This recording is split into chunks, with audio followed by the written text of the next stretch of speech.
Well, the annual gathering of the United Nations General Assembly is just getting underway in New York. Former German Foreign Minister Annalena Baerbock is set to take up her gavel as the new General Assembly President. She'll be chairing the global body over the coming year. Baerbock established a track record as a politician who spoke out in favour of her values, some of which put her at odds with some of the nations before her now. Presidents of the UN General Assembly are normally appointed by a show of hands, but not Annalena Baerbock. At a UN meeting in June, Russia insisted she face a secret vote. A delay, but in the end she was elected with just 7 countries opposing. I will serve all 193 member states as an honest broker and as a unifier.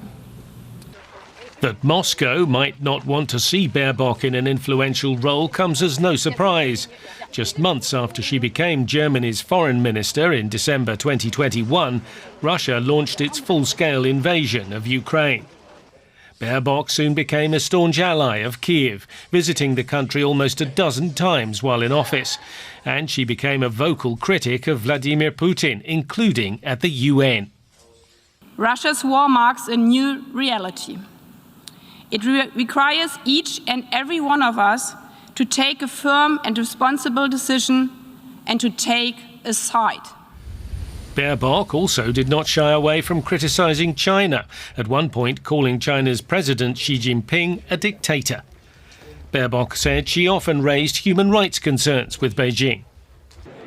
Climate change and international justice have been central for Baerbock ever since she entered politics in her 20s. She rose to become a co-leader of the German Greens. In 2021, she led her party into the general election. Emerging from that campaign as foreign minister, she set out to pursue what she called a feminist foreign policy. The yardstick of women's rights in societies, in my point of view, is a crucial one, and this is why we have to speak up as foreign ministers, as with the feminist foreign policy, as journalists, as people, as businessmen, when we see women's rights are coming under pressure, that this is a danger for whole society. But events gave her little chance of concentrating on that. As the conflict in the Middle East reignited, Baerbock repeatedly travelled to the region, pressing for diplomacy and for humanitarian aid. After the German government collapsed and her party was booted out of office in early 2025, Baerbock signalled she would leave Parliament. Her sights were set on another international job. Speaking to DW after her election to the UN role, Baerbock's priorities were clear. That together we have made the United Nations fit for the future and fit for purpose, meaning for what the UN was founded for. And this is ensuring peace and security, development and human rights. In the UN's 80th anniversary year, that commitment will be especially important. For more on this, I'm joined now by DW correspondent Janelle Dumalaon in Washington, D.C. Janelle, the UN General Assembly session is underway and Annalena Baerbock is being sworn in as president. Based on her time as foreign minister, what kind of leadership can we expect from Baerbock in this new role at the UN, do you think? Yeah, well, I think it's important to note that this is a very different kind of job for her now. Now, being the foreign minister of one of the most powerful countries in Europe, that was really quite a public-facing job. As president of the UN General Assembly, she won't have the same kind of loudspeaker, right? This is mostly an administrative job, a ceremonial job. She's in charge of organizing the plenaries. This is a job that goes on for 1 year. But it's worth noting here that the General Assembly itself has a very wide remit. This is the main policy-making body of the United Nations. It debates international law, it debates human rights, all those big topics. And this is where we might see what we know of Annalena Baerbock coming more into play. As you've said, she's been critical of Russia, she's been critical of China, she's had this this feminist foreign policy that she's been a proponent of. Clearly the role of women, very important to her. And it would not be surprising if this would be the position that she is coming from when she interacts with the other 193 member nations of the General Assembly in this new role.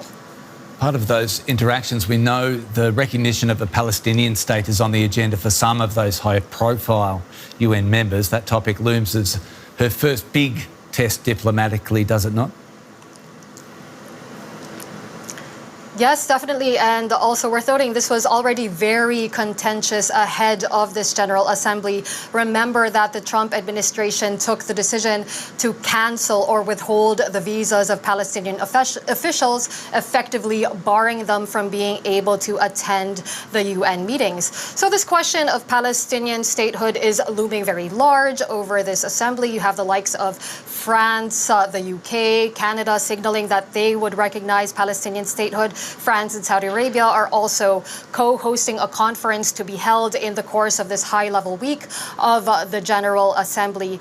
Now, it could be a source of awkwardness for Annalena Baerbock that her own home country of Germany has not signaled the same kind of willingness to follow suit with its allies. That could be awkward for the former foreign minister. Also worth noting at this stage that this has already been contentious for her ahead of her becoming the president of the UN General Assembly. There were progressive groups that sought to block her. One group, for example, is called Progressive International. They have now condemned her ascension as president of the General Assembly, citing her role in Germany's continued support of Israel. So this will definitely be a test that she has to navigate among very many key tests that are also emerging. We're looking at some live pictures from inside the UN now, especially with such a polarised geopolitical climate that you did reference there. What do you think are some of the biggest challenges Annalena Baerbock will face as president?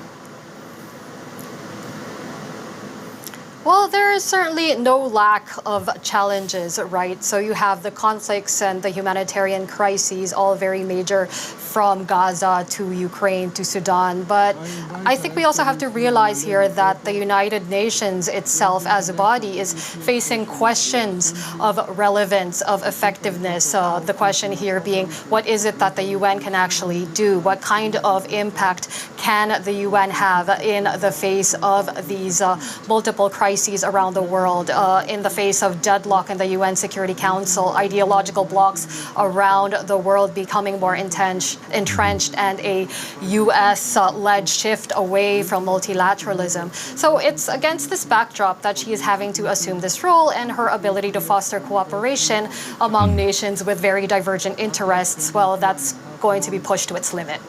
DW's Janelle Dumalaon in Washington. Thanks so much.